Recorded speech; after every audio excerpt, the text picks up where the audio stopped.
Welcome back to my channel Sudha classes. इस video में class 4 की मैथ्स बुक गिनतारा का पार्ट 6 भाग यानी कि डिवीजन के अंत में दिए गए अभ्यास प्रश्नों को कैसे हल करना है स्टेप बाय स्टेप करते हुए समझाने वाली हूँ। तो चलिए सीखिए, समझिए और हल करिए मेरे साथ। अभ्यास का पहला प्रश्न है हल करो। इसमें क ख ग 3 सवाल दिए गए हैं भाग के। तो चलिए हल करते हैं।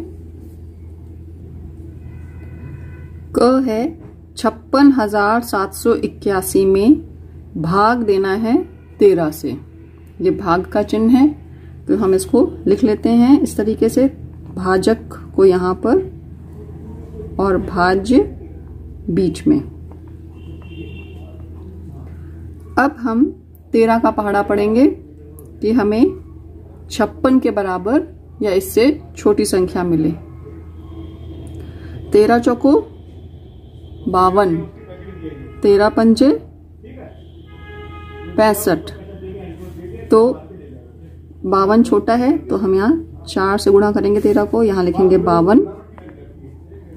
अब घटाएंगे, 6 में से 2 गए 4 और 5 में से 5 घटाएंगे, आएगा बच्चों 0। अब अगला अंक उतार लेंगे यहाँ पे 7। अब संख्या हो गई 47। 13 का पहाड़ा पढ़ेंगे कि हमें 47 या इससे कम संख्या मिले। तो 13 तिया 39 होता है, 13 चौको 52, 52 बड़ा हो जाएगा। 3 से हम इसको भाग देंगे, 13 तिया 39, 39 नीचे लिखेंगे, घटाएंगे, ऊपर 7 है नीचे 9 है, छोटा अंक है ऊपर तो यहाँ से एक उधार लिया, 17 में से 9 घटेंगे, कितने बचेंगे यहाँ पे नीचे 8, और यहाँ पे 3 में से 3 घटेंगे तो बचेंगे 0। अगला अंक उतार लेंगे 8।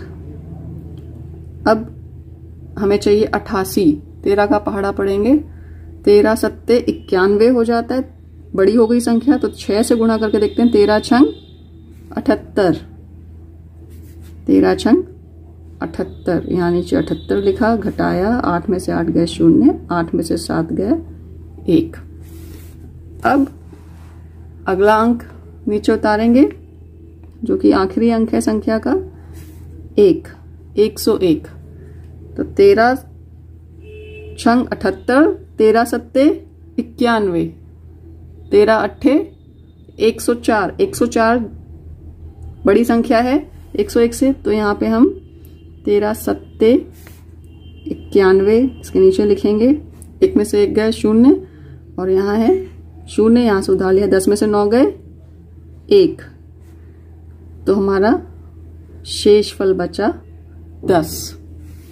हमसे लिख लेंगे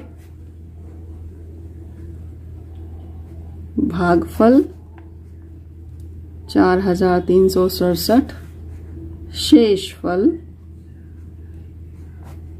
10। ठीक है बच्चों, ये जो आपका उत्तर आया है अपनी बुक में पीछे दी गई उत्तर माला में भी जांच सकते हैं। ये देखिए पाठ 6 प्रश्न 1 का क, भागफल है 4367 और शेष फल है 10। इस तरीके से आप अपने सवालों के उत्तर माला में देख सकते हैं। दूसरा सवाल देखते हैं। ख संख्या है 43,110 जिसमें भाग देना है 15 से। इसको हमने इस तरीके से लिख लिया। अब हम 15 का पहाड़ा पढ़ेंगे जब तक हमें 43 के बराबर या इससे छोटी संख्या नहीं मिलती। तो 15 दूनी 30 और 15 तिया 45, 45 43 से बड़ा हो गया तो हम इसे 2 से गुणा करेंगे 15 को और यहाँ आएगा 30, घटाएंगे, यहाँ बचेगा 3 और 4 में से 3 घटेगा तो बचेगा 1। अब अगला अंक 1 यहाँ उतार लिया, संख्या हो गई 131। अब 15 का पहाड़ा हमें पढ़ना है कि हमें 131 के बराबर या इससे छोटी संख्या मिले। तो बच्चों 15 अट्ठे 120 और 15 नवैया 135 होता है, तो हम इसे 8 से गुणा करते हैं। 15 अट्ठे 120। अब घटाएंगे, यहाँ बचेगा 1, 3 में से 2 घटेंगे, बचेगा 1, यहाँ 0। अगला अंक ये वाला 1 हमने यहाँ उतार लिया। अब 111 हो गई संख्या। तो 15 छंग 90, 15 सत्ते 105 और 15 अट्ठे 120 बड़ा हो जाएगा। तो 15 सत्ते 7 यहाँ लिखा, 105 नीचे लिखा। घटाएंगे, 11 में से 5 गए 6, यहाँ पे 0 बचेगा, 0 0। अब आखिरी अंक 0 नीचे उतार लेंगे। 15 तिया 45, 15 चौको 60। तो 4 बार में ये हमारा भाग पूरा चला जाएगा।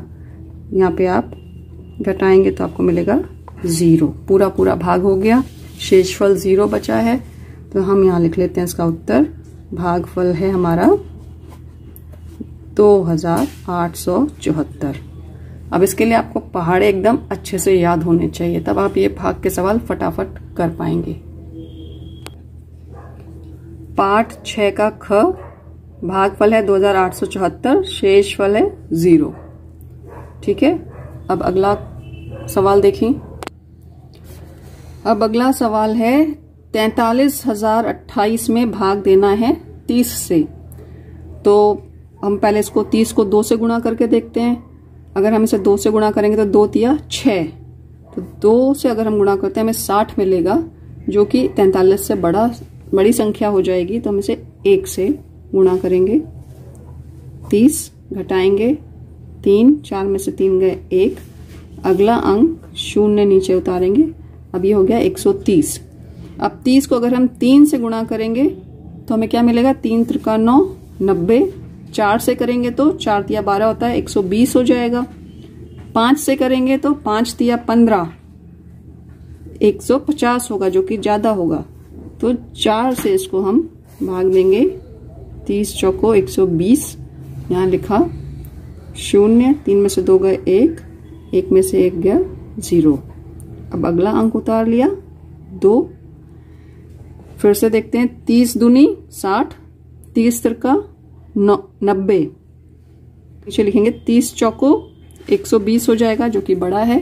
तो हम 3 से इसको गुणा करते हैं। 30 तिरका 90, 2, 10 में से 9 गए 1। आखिरी अंक उतारेंगे अब 8। 128 है, हमें पता है 30 चौको 120 होता है। तो हम यहाँ पे 4 उतारेंगे, यहाँ 120 लिखेंगे। घटाएंगे 8, 0 0। तो हमारा शेषफल जो है 8 है और भागफल हमें मिला 1434। इसको लिख लेते हैं। भागफल 1434 और शेषफल है 8। अगर कभी आपको खुद जांचना हो कि हमने जो सवाल किया है वो ठीक है, तो आप क्या करेंगे, भाजक को भागफल से गुणा करेंगे और जो उत्तर आएगा उसमें शेषफल जोड़ देंगे। तो आपको भाज्य मिलना चाहिए उत्तर में। अगर ये संख्या आपको मिल रही है तो आपका प्रश्न, आपका जो हल आपने किया है बिल्कुल सही किया है। अभी हम उत्तर माला में इसका आंसर देखते हैं। ये देखिए पाठ 6 का पहला प्रश्न ग, भागफल है 1434 और शेषफल है 8। अब अगला प्रश्न देखें। प्रश्न 2, एक गत्ते के डिब्बे में साबुन की 15 टिकियां रखी जा सकती हैं। शैली 2340 टिकियां गत्ते के डिब्बों में रखना चाहती है। उसे कितने डिब्बों की आवश्यकता पड़ेगी। अब इस सवाल में, इस प्रश्न में हमें एक गत्ते के डिब्बे में साबुन की कितनी टिकियां आ सकती हैं वो संख्या दी हुई है और टोटल कुल टिकियां जो रखनी है वो दी गई है 2340 और हमें पूछा गया है कि डिब्बे कितने चाहिए। चलिए इसे हल करते हैं। प्रश्न 2 में जो चीजें हमें बताई गई हैं, दी गई हैं, वो पहले हम लिख लेंगे। जैसे एक गत्ते के डिब्बे में साबुन की टिक्कियों की संख्या बराबर 15, कुल टिकिया 2340 और हमसे पूछा गया है कुल डिब्बों की संख्या, तो वो हम कैसे निकालेंगे? 2340 को भाग देंगे 15 से। ठीक है, ये सब हमें प्रश्न में दिया गया है। अब हमें इसे हल करना है, तो ये भाग करते हैं। 2340 को 15 से भाग देना है। 15 दूनी 30, 30 बड़ा हो जाएगा 23 से, तो इसको हम 1 से करेंगे, भाग देंगे। 15 एकम 15, घटाएंगे 13 में से 5 गए 8 और यहाँ पे बचेगा 0। अगला अंक 4 यहाँ उतार लिया। 15 पना 75, 15 छंग 90, 90 बड़ा हो गया तो 5 से गुणा करेंगे, यहाँ लिखेंगे 75। 14 में से 5 गए 9 और 7 में से 7 जाएंगे तो 0। अगला अंक 0 उतार लिया। 15 छंग 90 होता है बच्चों, तो यहाँ पे 6 लिखा, यहाँ 90 घटाया 0। तो ये हमें जो भागफल मिला है ये है कुल डिब्बों की संख्या, और कुल जो 2340 टिक्कियां हैं वो 156 डिब्बों में आ जाएंगी अगर 15-15 टिक्कियां हर डिब्बे में रखी हो तो। ठीक है, तो इसका उत्तर भी हम लिख कर देंगे वाक्य में, क्योंकि इबारती प्रश्न जो होते हैं उसमें आपको जो हल करना होता है पूरा लिख लिख के स्टेप बाय स्टेप समझाना होता है। ठीक है, हमारा उत्तर आ गया है, हम इसका उत्तर भी अब फाइनल लिख कर देंगे कि 2340 साबुन की टिकिया रखने के लिए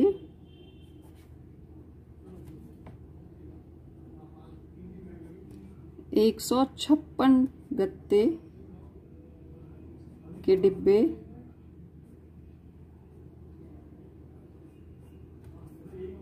आवश्यक होंगे।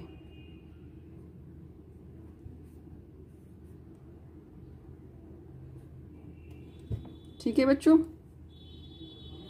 इसका आंसर चेक कर लेते हैं। ये देखिए प्रश्न 2, 156 डिब्बे कंफर्म। अब अगला प्रश्न देखते हैं। तीसरा प्रश्न है, कोलकाता से नई दिल्ली तक राजधानी ट्रेन से यात्रा करने के लिए 17 व्यक्तियों की टिकट 49,130 रुपए में खरीदी गई। एक व्यक्ति के टिकट का दाम कितना है?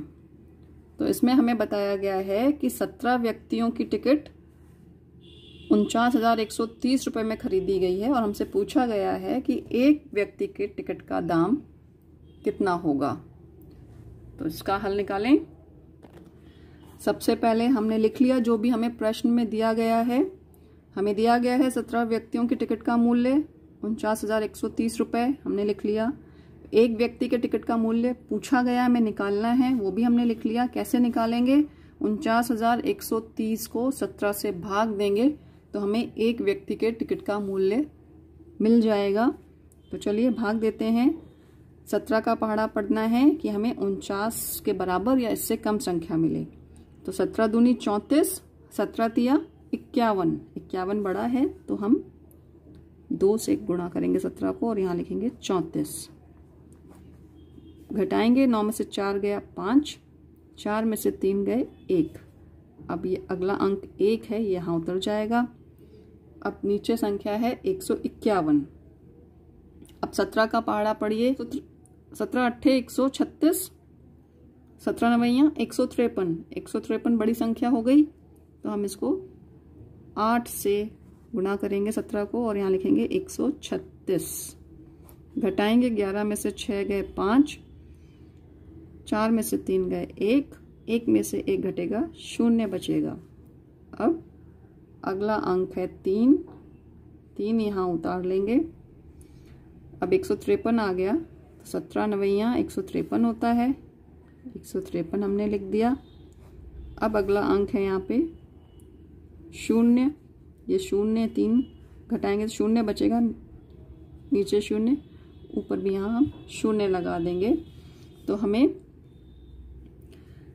एक व्यक्ति के टिकट का मूल्य पता चल गया, जो है 2890। इसको हम लिख लेंगे यहाँ पे। उत्तर, एक व्यक्ति के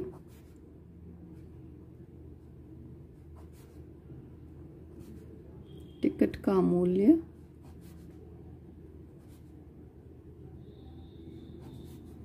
होगा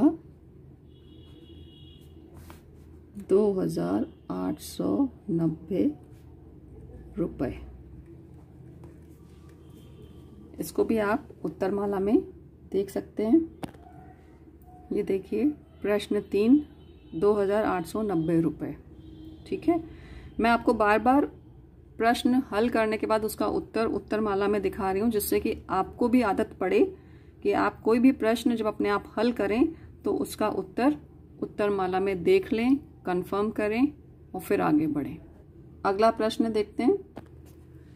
प्रश्न 4, 5 अंकों की सबसे बड़ी संख्या में 2 अंकों की सबसे छोटी संख्या से भाग दो तथा भागफल व शेषफल बताओ। अब ये सवाल हल करने के लिए आपको 5 अंकों की सबसे बड़ी संख्या पता होनी चाहिए और 2 अंकों की सबसे छोटी संख्या पता होनी चाहिए, तभी आप इसको हल कर पाएंगे। तो चलिए हल करें। अब 5 अंकों की सबसे बड़ी संख्या क्या होगी बच्चों? 5 बार 9 लिखेंगे, क्या हो जाएगी? 99,999। और 2 अंकों की सबसे छोटी संख्या क्या है? 10। ठीक है, अब हमें 99,999 को 10 से भाग देना है। तो चलिए करें। हमें 10 का पहाड़ा पढ़ना है कि हमें 99 से छोटी संख्या मिले। तो 9 बार 10 9 90, यहाँ शेष बचेगा 9, फिर 9 उतार लेंगे, 99 हो गया, फिर से 9 90, फिर 9 बचा, अगला अंक उतारा 9, फिर 10 9 90, फिर घटाया, फिर आखिरी अंक 9 उतर गया और फिर हमने 9 से इसे भाग दिया, शेषफल बच रहा है 9। ठीक है, तो हम यहाँ लिख लेंगे भागफल मिलेगा 9,999 और शेषफल होगा 9। इसको भी आंसर की में देख लें। ये देखिए प्रश्न 4 का उत्तर 9,999, शेष 9। अब अगला प्रश्न करते हैं। 5वां प्रश्न है 8, 7, 0 व 5 अंकों से बनने वाली 4 अंकों की सबसे बड़ी संख्या में 6 व 1 अंकों से बनने वाली सबसे छोटी संख्या से भाग दो। भागफल व शेषफल लिखो। तो हमें जब अंक दिए होते हैं और उनसे बड़ी संख्या, सबसे बड़ी संख्या बनानी होती है, तो उन अंकों को हमें अवरोही क्रम में लगाना पड़ता है। अवरोही मतलब बड़े से छोटे क्रम में। और जब सबसे छोटी संख्या बनानी होती है तो अंकों को आरोही क्रम में लगाना पड़ता है, यानी कि छोटे से बड़े क्रम में। ठीक है, ये बात आप याद रखिए और फिर इसको हल करिए। 8, 7, 0, 5 से बनने वाली 4 अंकों की सबसे बड़ी संख्या होगी 8,750। हमने इन सब अंकों को अवरोही क्रम में लगा लिया, बड़े से छोटे क्रम में। और 6 व 1 से बनने वाली सबसे छोटी संख्या है 16। इसमें आरोही क्रम लगाया है, छोटा अंक पहले, उसके बाद उससे बड़ा अंक। ठीक, अब हम इसे भाग देंगे। तो भाग देंगे, हमें भाग देना है 8,750 में 16 से। 16 का पहाड़ा पढ़ना है, 16 पंचे 80, 16 छंग 96। 96 बड़ा है तो हम 5 से भाग देंगे, 16 पंचे 80, घटाएंगे 7, 8 में से 8 जाएगा 0, अगला अंक उतार लिया, 75 हो गया। अब हमें पता था 16 पंचे 80 होता है, तो हम 4 से देंगे, 16 चौकू 64। 5 में से 4 घटाएंगे 1, 7 में से 6 जाएगा 1। अगला अंक 0 उतार लिया। अब 16 छंग 96, 16 सत्ते 112, 112 बड़ा हो गया, तो 16 छंग 96। घटाएंगे, 10 में से 6 गए 4, यहाँ बचेगा 0, 10 में से 9 गए 1। हमारा उत्तर आया भागफल 546, शेषफल 14। इसको हम आंसर की में भी देख लेते हैं। प्रश्न 5 का उत्तर 546 भागफल और शेषफल 14। अब अगला प्रश्न करते हैं। प्रश्न 6 है, किसी संख्या में 14 से भाग देने पर भागफल 203 आता है और शेष 11 बचता है, तो संख्या क्या होगी? अब इस प्रश्न में हमको भाजक दिया हुआ है 14, भागफल दिया हुआ है 203 और शेषफल दिया हुआ है 11, और पूछा गया है कि संख्या क्या होगी जिसमें हमें भाग देना है। तो मतलब हमसे पूछा गया है भाज्य, हमें निकालना है भाज्य। आइए इसे हल करें। हमें इस प्रश्न में जो कुछ दिया गया हमने सब लिख लिया। भाजक 14, भागफल 203, शेषफल 11, और हमें भाज्य निकालना है। अब इसके लिए एक सूत्र बच्चों याद कर लीजिए, भाज्य बराबर भाजक गुणा भागफल जोड़ शेषफल। ये जो सूत्र है, इससे आप अपना कोई भी भाग का सवाल चेक कर सकते हैं, उसका उत्तर सही है कि नहीं।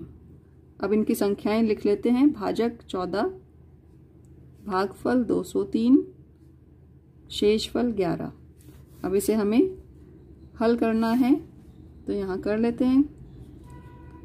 203 में 14 से गुणा करना है। 14 तिया 42, 14 दूनी 28। तो इसका उत्तर हमें मिल गया। इसमें यहां हम लिख लेंगे 2842 ये उत्तर। आगे का उतार लेंगे। अब 2842 में हमें शेषफल जोड़ देना है 11, तो हमारा उत्तर है 2853। 2853 ये है भाज्य। ठीक है, तो हमारा उत्तर निकल आया है। संख्या होगी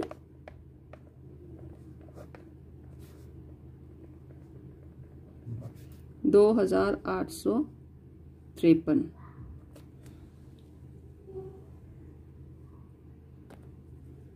ये देखिए प्रश्न 6 का उत्तर 2853। अब आगे बढ़ते हैं। आखिरी प्रश्न है प्रश्न नंबर 7। जसविंदर के बगीचे में 11 पंक्तियों में कुल 660 पेड़ लगे हैं। यदि हर पंक्ति में पेड़ों की संख्या समान हो तो एक पंक्ति में कितने पेड़ लगे हैं? अब इस प्रश्न में हमको कुल पेड़ों की संख्या दी गई है 660 और पंक्तियों की संख्या दी गई है 11 पंक्तियां, और हमें यह भी बताया गया है कि हर पंक्ति में जो पेड़ों की संख्या है वो बराबर है, समान है, और एक पंक्ति में कितने पेड़ होंगे ये हमसे पूछा गया है, ये हमको निकालना है। तो चलिए इसको हल करें। इस प्रश्न में हमें जो भी दिया गया है वो हमने लिख लिया। कुल पेड़ों की संख्या 660, कुल पंक्तियों की संख्या 11, और एक पंक्ति में पेड़ों की संख्या निकालनी है। तो हम कैसे निकालेंगे? 660 को 11 से भाग देंगे। क्यों? क्योंकि हमें यह भी बताया गया है कि हर पंक्ति में बराबर पेड़ लगे हैं। जो संख्या है वो हर पंक्ति में समान है। तो अब 660 को 11 से भाग देते हैं। 11 के पाड़े में 66 आता है? आता है। 11 छंग 66, 0 0, अगला अंक 0, तो 11 शून्य, यहाँ पे शून्य आ जाएगा। ये हो जाएगा आपका 60। तो उत्तर हो जाएगा इसका एक पंक्ति में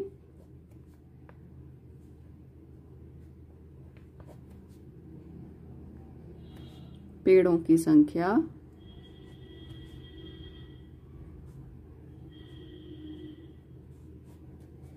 60 होगी। उत्तर देख लें।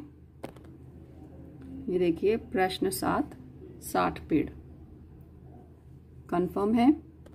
तो अभ्यास के सभी प्रश्नों के हल आपने समझ लिए। इनका बार बार अभ्यास करिए। जितना अभ्यास करेंगे उतनी ही जल्दी आप सवाल हल कर पाएंगे और गलतियां भी नहीं होंगी। सभी स्वस्थ रहिए, सुरक्षित रहिए और अभ्यास जारी रखिए।